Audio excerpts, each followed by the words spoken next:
Friends, it is indeed another great opportunity the Lord has blessed us with, allowing us to come together as a people to further equip ourselves in an area of life that are very, very important in its contribution to our peace of mind, our happiness, and the fulfillment of a good life.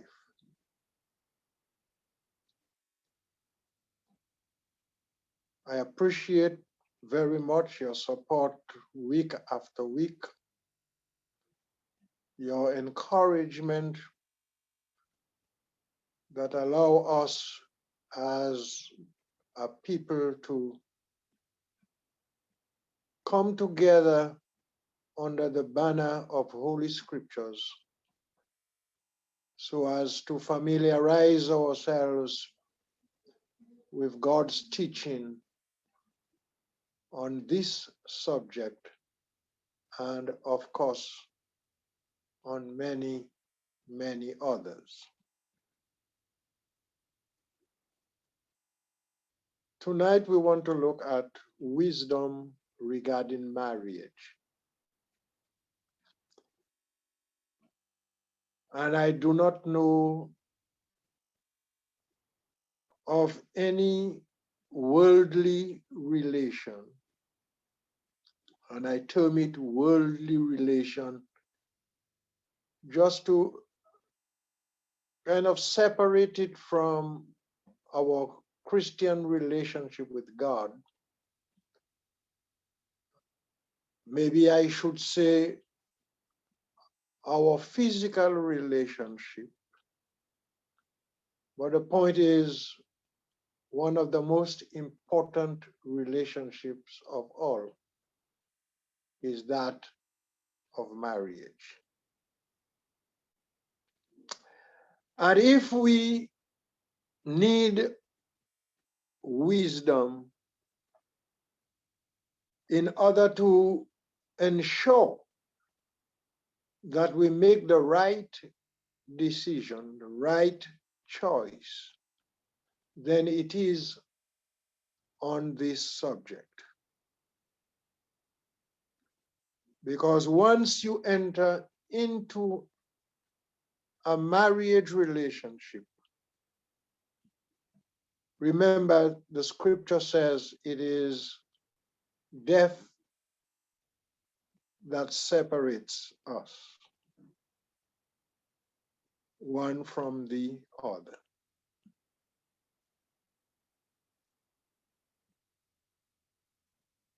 Therefore, we must give serious consideration, serious thought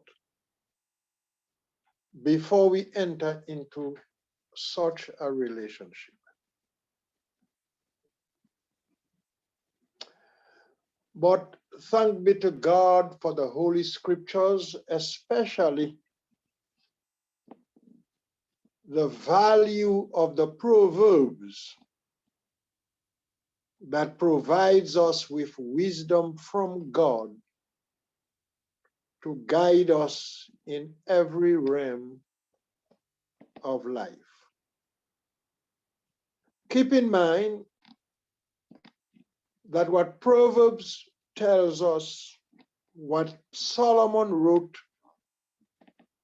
and what David wrote, and what Paul wrote, and all the other writers of the Bible came from God Almighty.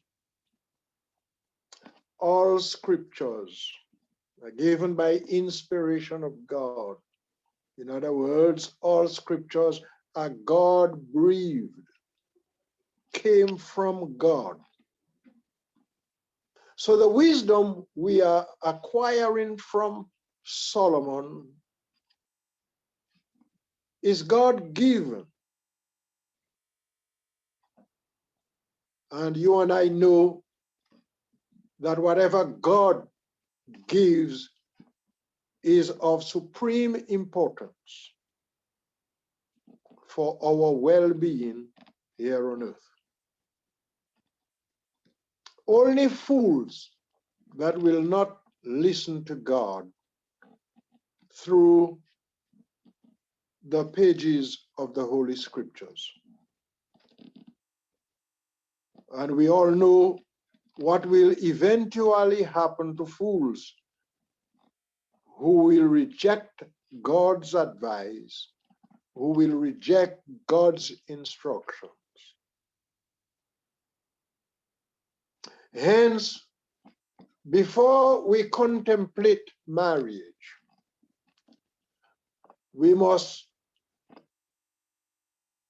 listen to God and what He has to say on the subject. Because in both Old and New Testament, God addresses the subject of marriage.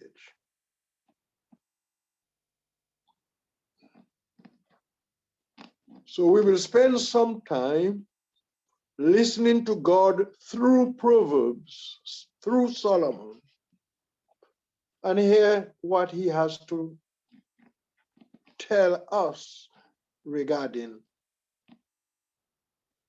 marriage. Just like he has instructed us in matters of the family, in matters of business, in matters of social or spiritual relationships, we find inspired advice that enable us to walk in wisdom.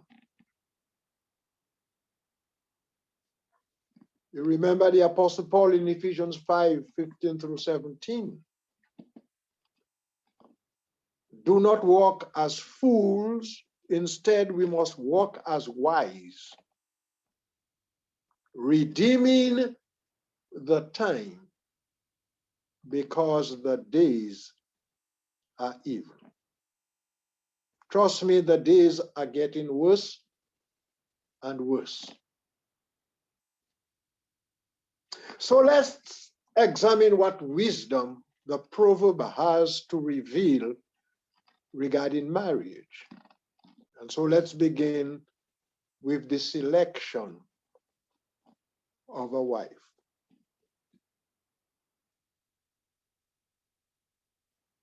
It is of paramount importance that we make the right choice.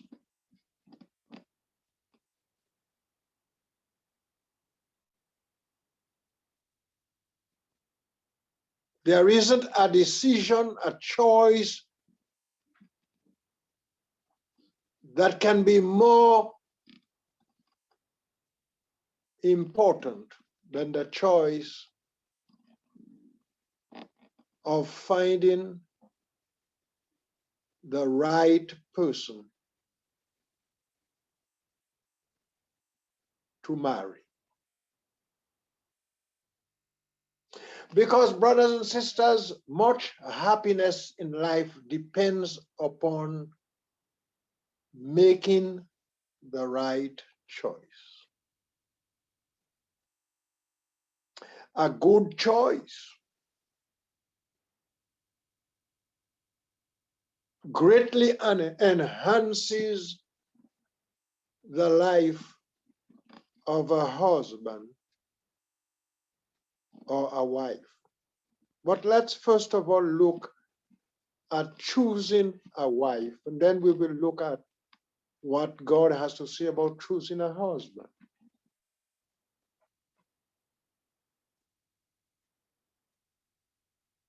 So when a man makes the right choice in choosing a wife,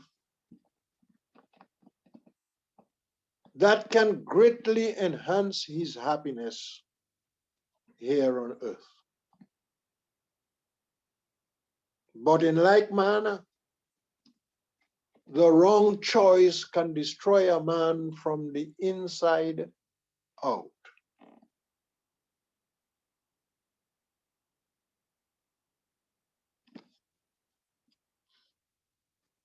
In Proverbs chapter 12 and verse 4, we are told, an excellent wife is the crown of her husband, but she who causes shame is like rottenness in his bones.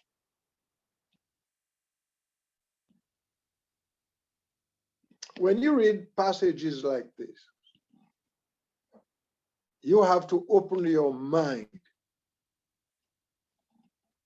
Think of the words and the phrases that comes from the sentence or paragraph and digest it. But she who causes shame is like rottenness in his bones.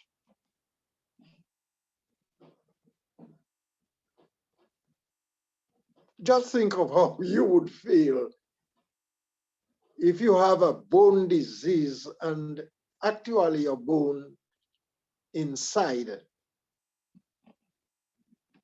are rotting.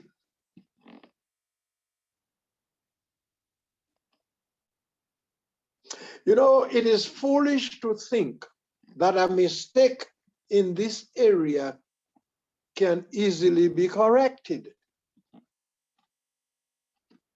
Many think divorce can be an easy solution for a bad marriage. But let us not forget, Malachi 2:16 said, God hate divorce.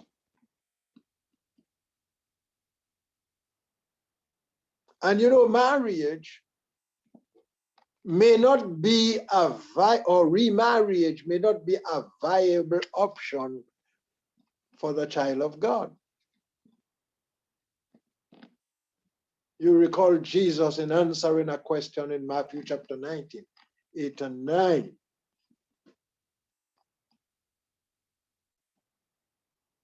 Telling the scribes and the Pharisees that you cannot remarry under every circumstance.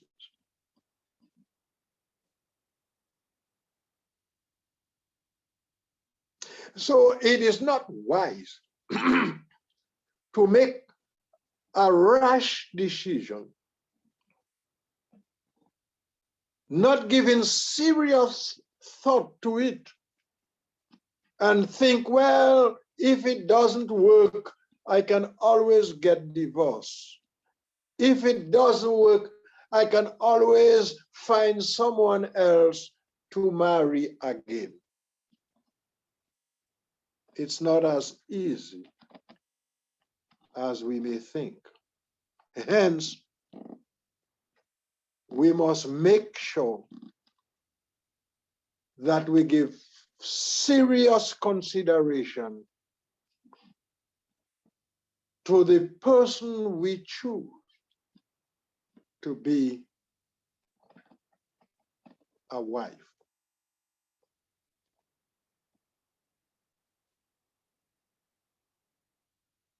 A man needs wisdom from God in choosing whom to marry. We cannot always make that choice on our own.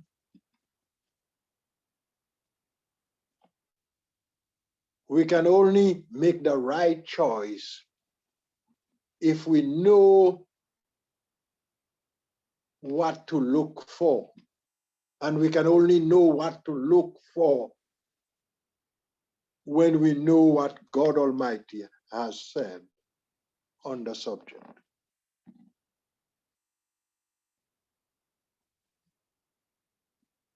Now, let us listen to what God has to say regarding finding a good wife.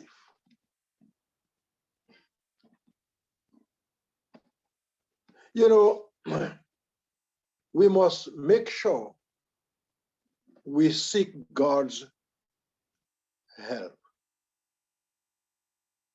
Success in this venture may depend more upon God than we may think. In view of the seriousness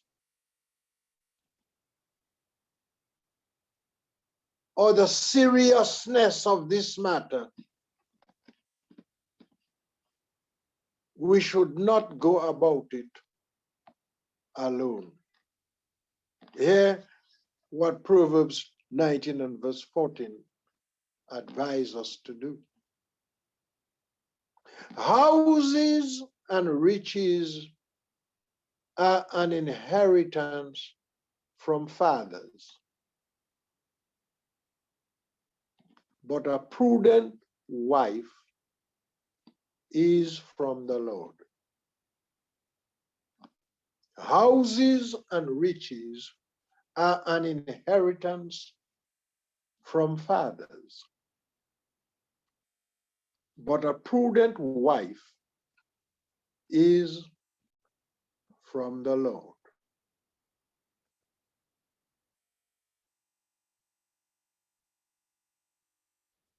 A prudent wife.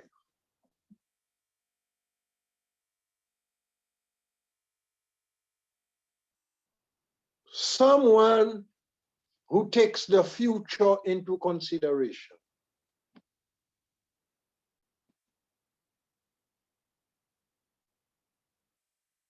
Someone who makes decision looking further than the now.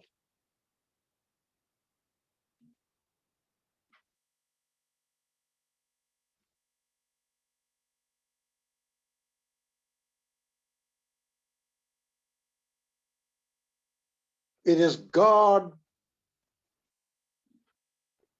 the proverb said, that can help us choose the right person for marriage. Because God gives us instructions as to what to look for, how to know that we are choosing the right person.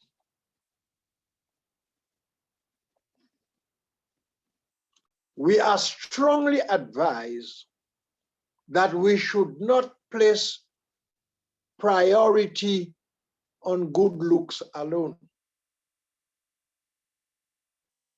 That's one of the mistakes many of people make today. They are a little bit like Samuel, who looks at the outward appearance instead of probing the heart. Many are taken by looks,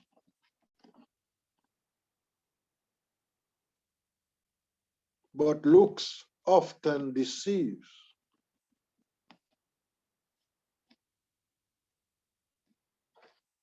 Because beauty is skin deep. It is temporary. It is something to which we can easily grow accustomed.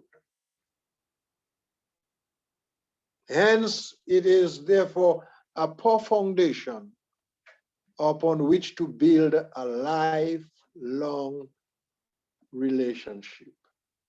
And I'm emphasizing a lifelong relationship. It could be 60 years, 70 years.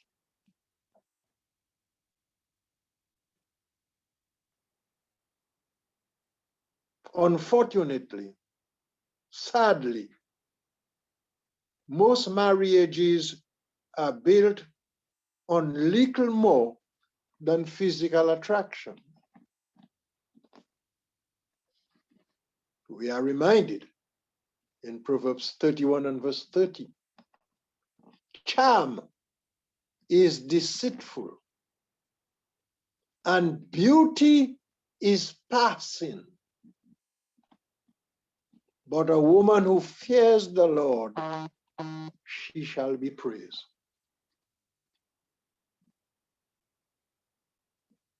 So let us not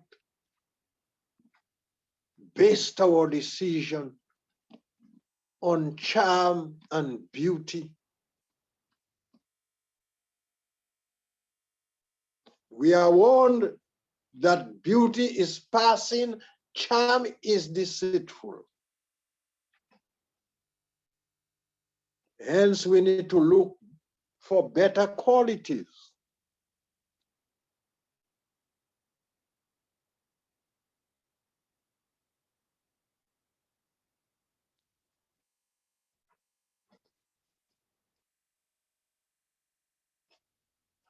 Solomon tells us instead we should look for these characteristics in a woman.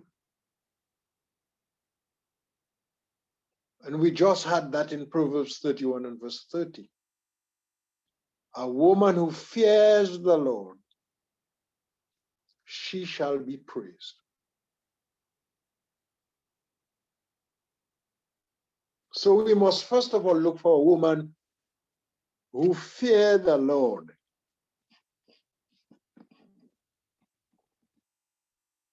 Because the Bible said, such a woman possesses the beginning of wisdom. Proverbs chapter 1 and verse 7, the fear of the Lord is the beginning of knowledge.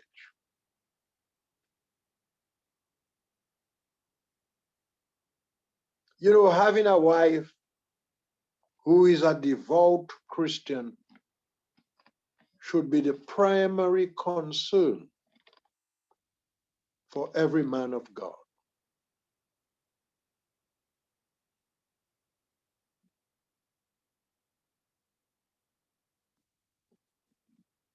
And so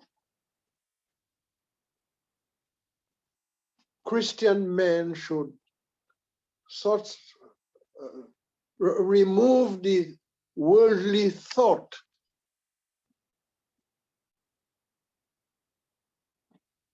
which encourages them to look at the outward, the charm and the beauty, and should look much deeper.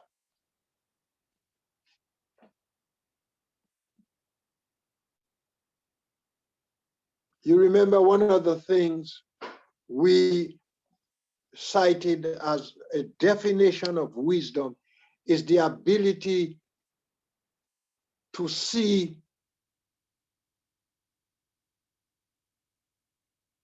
more than the eye behold. Insight into a person's mind and heart. And that can be determined by people's action and behavior. Wisdom, the ability to make right judgments.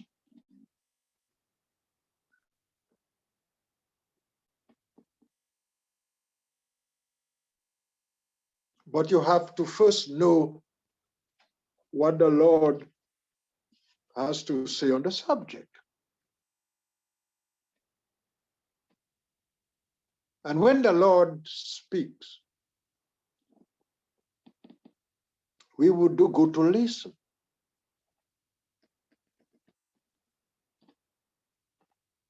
And if we don't,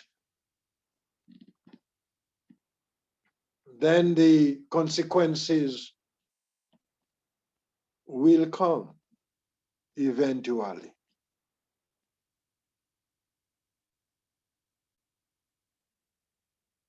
Here we have some advice from Solomon. And in addition to the fact that what he wrote, he received from the Lord. He too, Solomon, had had some personal experiences.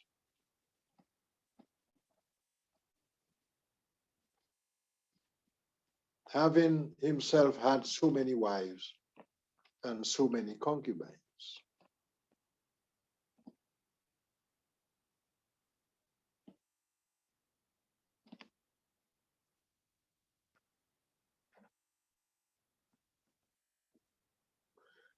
So we must look for faithful, dedicated Christian women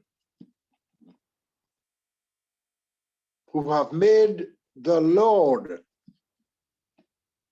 their priority in life.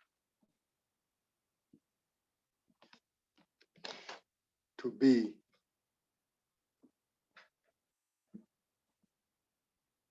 a good wife. So we must look for someone who fears the Lord. Number two, we must look for someone who has discretion. Discretion is the ability to do the right thing at the right time.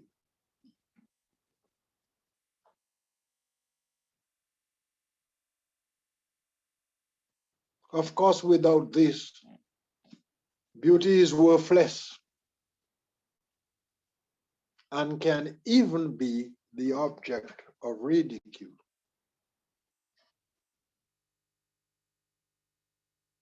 Proverbs 11 and verse 22. As a ring of gold in a swine's snout, so is a lovely woman who lacks discretion.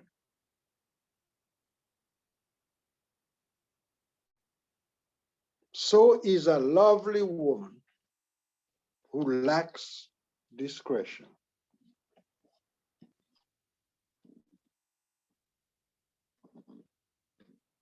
Qualities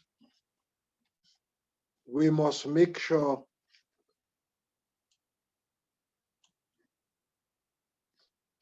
the person we want to be our wife possesses. Discretion.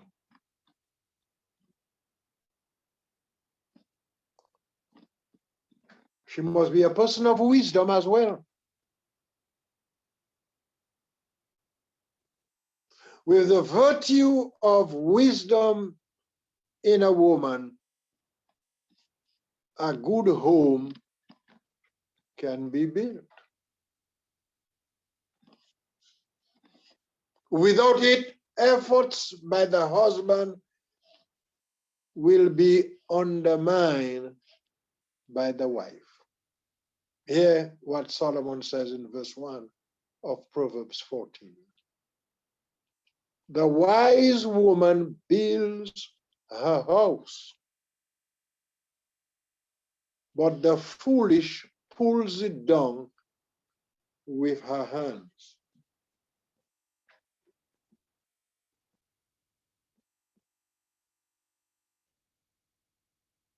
What Solomon is saying is very simple.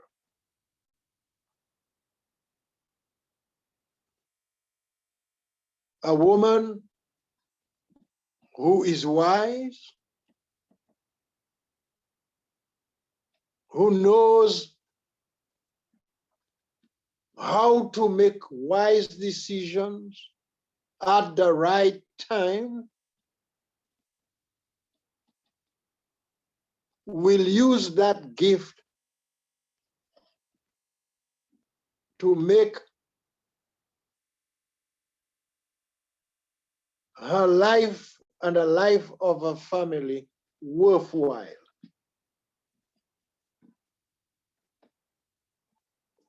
But a foolish woman will quickly destroy it.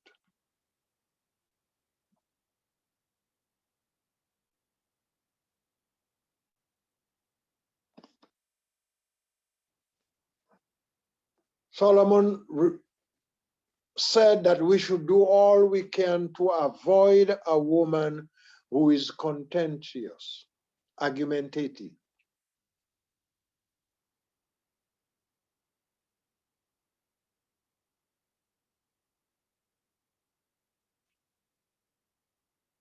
If you are in courtship with a woman that is argumentative, contentious, Solomon is saying to us, hey, leave her alone, leave her be.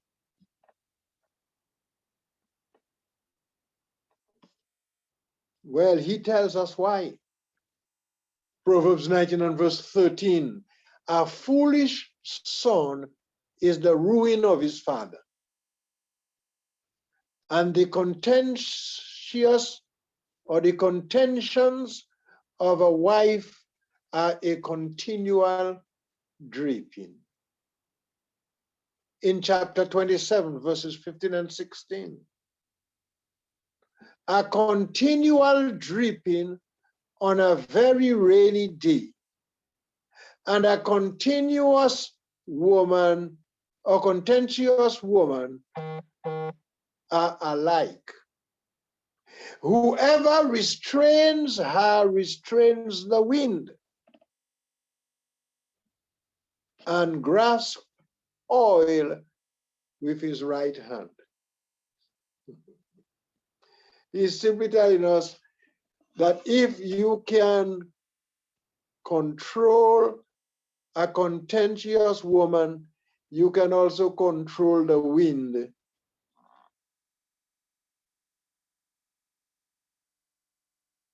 That tells you how difficult it is to deal with a woman that is argumentative.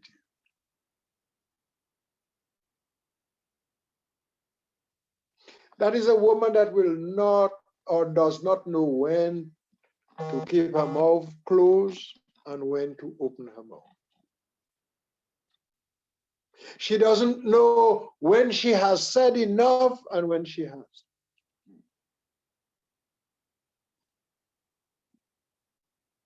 We refer to that in our modern language, nagging. You cannot bring a matter to a close. They just don't know when to stop, when to bring an issue to an end.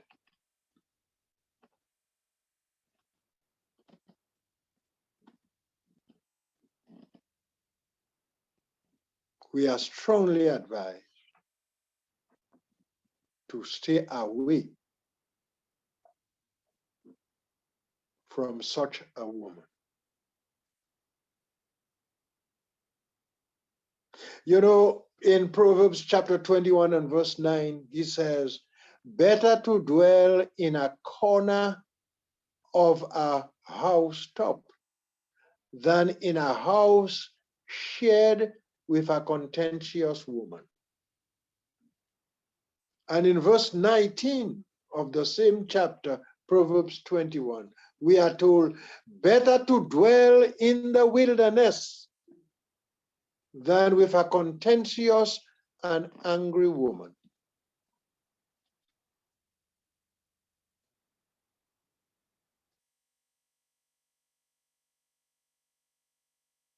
Like we always say, there is not a subject that God hasn't addressed.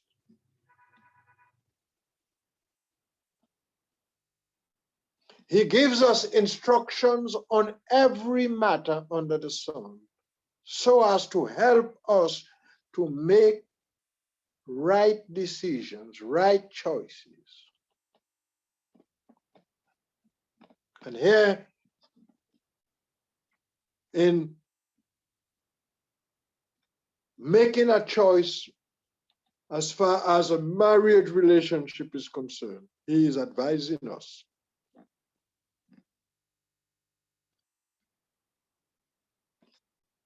And in a nutshell, he is telling us it is better to be single and alone than to be married to the wrong person. You remember the Apostle Paul says, I wish that all men would be like I am. Talking about he not being married.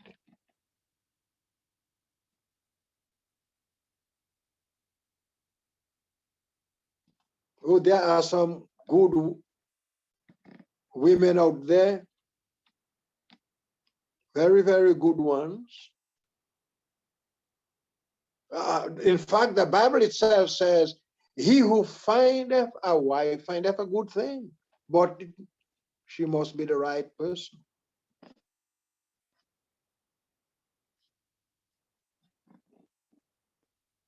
And when we find the right woman, the Bible said, we will obtain favor from the Lord.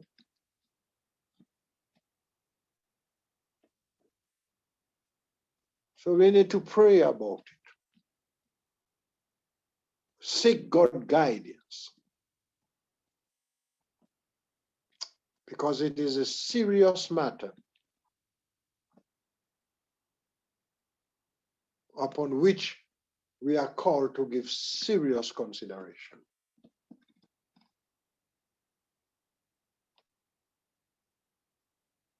Now that we have looked at what God has to say in the matter of choosing a wife,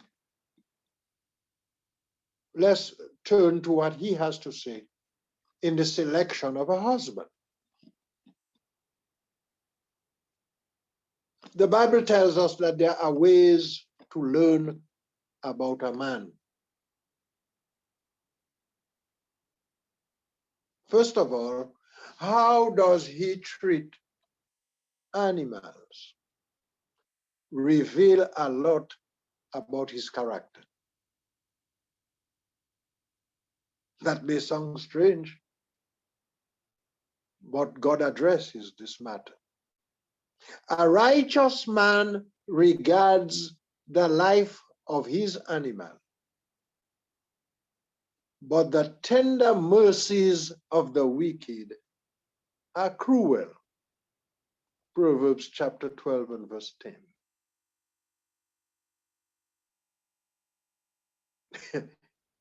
We are told if a man is not friendly, kind,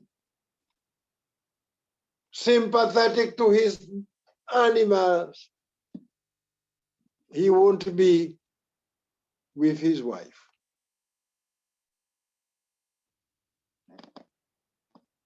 So watch the man and how he treats animals. Does the man you intend to marry, does he listen to advice from others? Well, that will tell you whether he is a fool or a wise person. The way of the fool is right in his own eyes, but he who heeds counsel is wise. So does he listen to you in an effort to understand where you are coming from? Or he thinks that he is always right, that you must listen to him?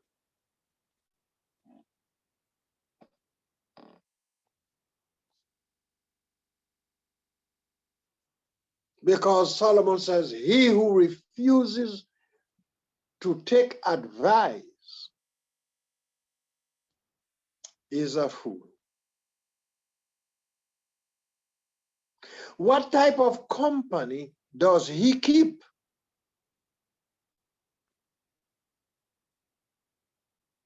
Yes, you might be destroyed along with him if his associates, his friends are not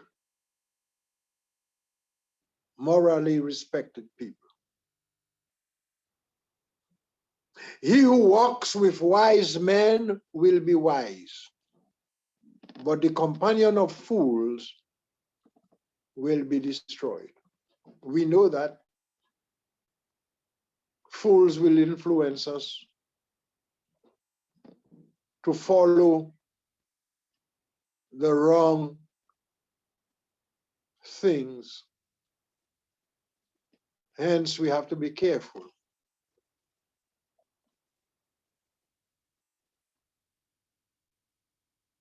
About the company that our prospective husband follows. Is he quick-tempered is another question. If he is, that reveals whether he is a person of understanding. He who is slow to wrath has great understanding, but he who is impulsive exalts folly. You don't want to mess with someone who is quick-tempered. As a matter of fact, most of the abusers are quick-tempered people.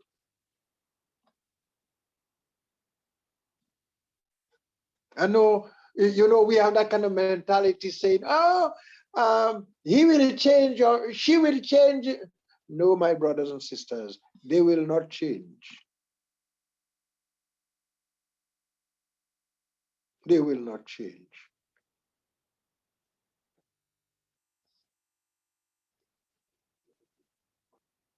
I have had the privilege of talking to people who lived together for several years, unmarried, and practically every other day they were fighting.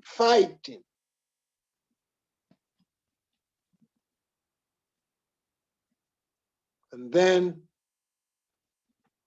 you hear them say, well, he wants to marry me. He wants to marry you. Look at the amount of years you have lived together in an abusive relationship. You're talking about he wants to marry you. You think it's going to change? No, he's not going to change.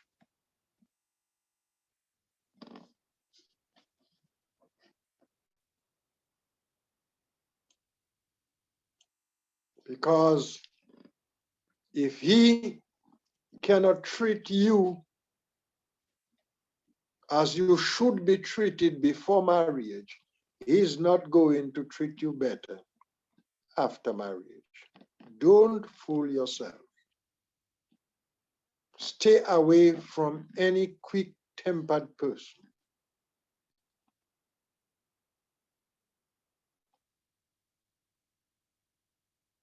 Then you have to ask yourself, how does he make money?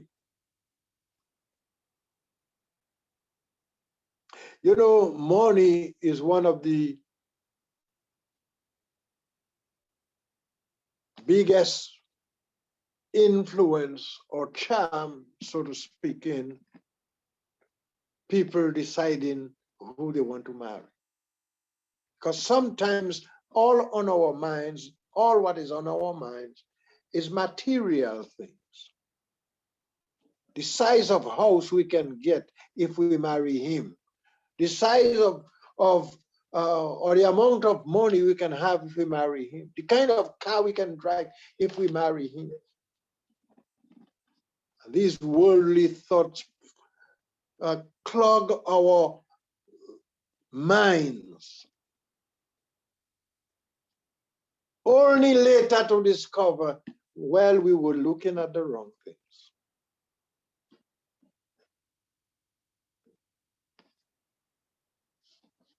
Because if he doesn't make his money the right way, you will suffer the consequences of his action.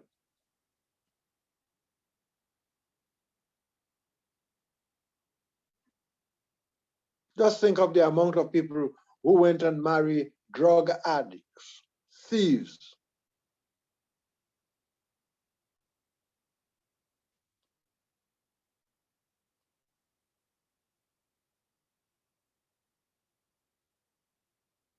In Proverbs 15 and verse 27, he who is greedy for gain troubles his own house.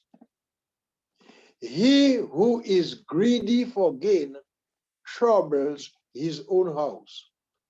But he who hates bribes will live.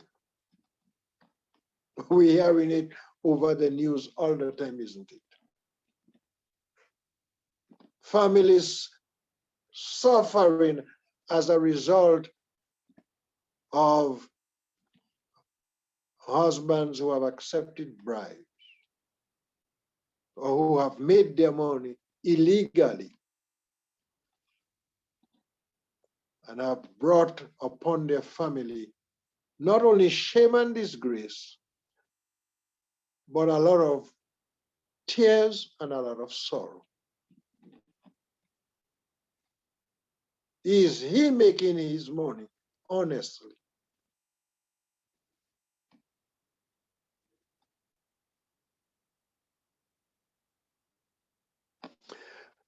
Also, Solomon tells us, does he feel like he always has to put in his 2 cents, to put in his 2 cents worth? In other words, does he always have to get involved in a conversation? That he must be heard? If so, we are told that he lacks knowledge. Proverbs 17, 27 and 28, he who has knowledge spares his words. And a man of understanding is of a calm spirit. Even a fool is counted wise when he holds his peace. When he shuts his lips, he is considered perceptive.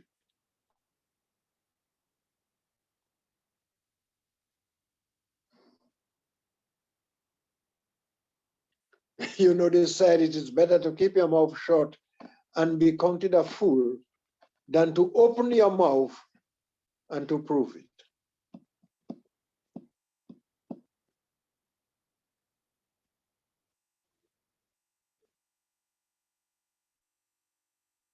So the question is, the person you want to marry, can he keep his mouth shut? Is he a talker, a talker, a talker?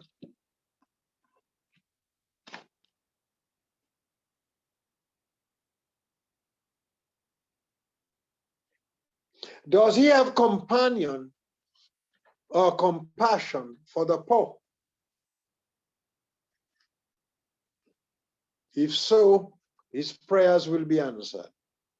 Whoever shuts his ears for the cry of the poor, he will cry himself and not be heard.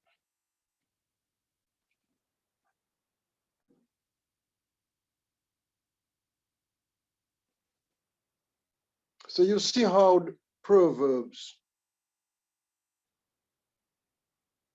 can guide a woman in deciding whom to marry. You must look for qualities, inside qualities, and not necessarily what we can see on the outside. The outside always deceives us.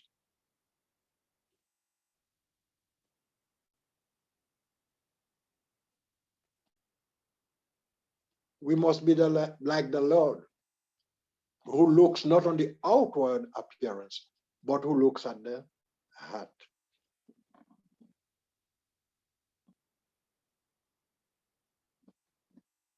Let's make sure that the behavior is right. Attitudes are in place.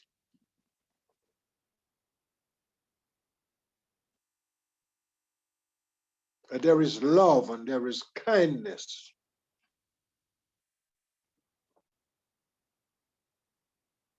Let's not be carried away by beauty and by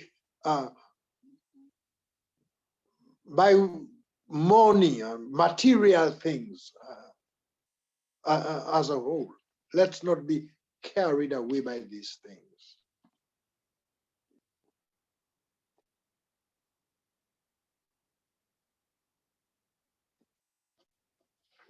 Quickly, as I close, you must make sure that the man you are dating is not a womanizer. Avoid men that are womanizers, because he will not only destroy himself, but he will also destroy all those who he is involved with.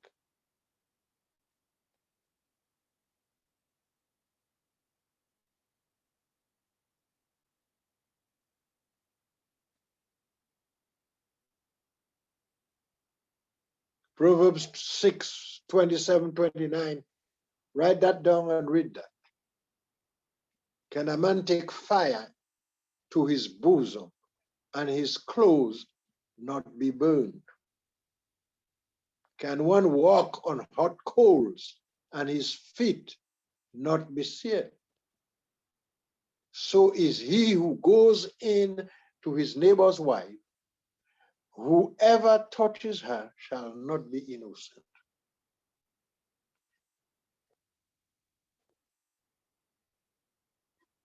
We have a lot of womanizers walking around.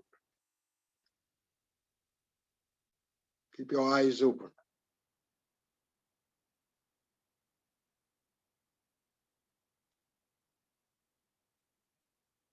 So when we ask, with whom shall I spend my life? Who shall be the father or mother of my children?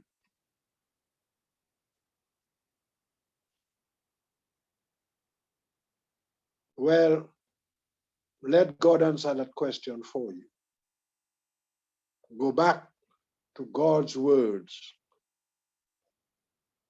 Understand his teaching on the subject. And pray, pray, pray. Ask God to help you make the right choice, the right decision.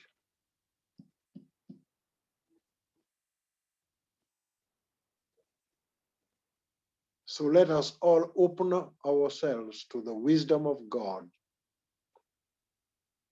through Solomon and other biblical writers